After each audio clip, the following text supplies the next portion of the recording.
Hey all எல்லாருக்கும் வணக்கம். இது டே 11 வெயிட் லாஸ் ஜர்னியில். ஸோ இன்றைக்கி மார்னிங் எழுந்ததுமே வந்து ஏபிசி ஜூஸ் ரெடி பண்ணேன். அதுக்காக கேரட், பீட்ரூட், அப்புறம் நெல்லிக்காய், அதுக்கப்புறம் வந்து கொஞ்சம் இஞ்சி, இது எல்லாத்தையும் மிக்சியில் நல்லா பேஸ்ட்டாக அரைச்சி கொஞ்சமாக தண்ணி ஊற்றிக்கோங்க. ரொம்ப தண்ணியாக வேணால், நம்மளுக்கு கொஞ்சம் நல்ல திக்கான கன்சிஸ்டன்சிலேயே இருக்கட்டும். ஸோ ஒரு 2 டைம்ஸ் ஃபில்டர் பண்ணிக்கிட்டீங்க அப்படின்னா இந்த திப்பிலாம் இல்லாமல் இருக்கும். இந்த மாதிரி கிளாஸ் கண்டெய்னர்ஸ் வந்து மீஷோவில் அவைலபிளாக இருக்குது. ஸோ இந்த மாதிரி ஸ்டோர் பண்ணுறதெல்லாம் வந்து கிளாஸ் கண்டெய்னரில் ஸ்டோர் பண்ணோம் அப்படின்னா இன்னுமே நல்லாயிருக்கும். ஸோ 6 டேஸுக்கு இதை மாதிரி ஸ்டோர் பண்ணி வச்சுக்கிட்டேன். இது வந்து 100 ml. ஸோ மார்னிங் எழுந்திரிச்ச உடனே குடிச்சிக்கிறதுக்கு ஈஸியாக இருக்கும். அதுக்கப்புறம் மதியம் லஞ்சுக்கு பார்த்தீங்க அப்படின்னா கொஞ்சமாக ரைஸ், கீரை, அதுக்கப்புறம் மீல் மேக்கர் வச்சு ஒரு சாலட் பண்ணியிருந்தேன். அதுலேயே வந்து கேரட், குக்கும்பர் எல்லாமே சேர்த்துக்கிட்டேன். அது முடிஞ்சிட்டு நாங்கள் எல்லாருமே வந்து ஃபேமிலியோட காளஹஸ்திக்கு கிளம்பிட்டோம்.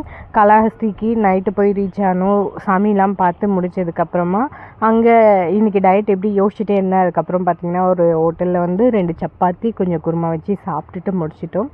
ஸோ இந்த மாதிரி வீடியோஸ்லாம் உங்களுக்கு பார்க்க பிடிக்கணும், ஒரு ஃபாலோ மட்டும் பண்ணி வச்சுக்கோங்க. Bye bye.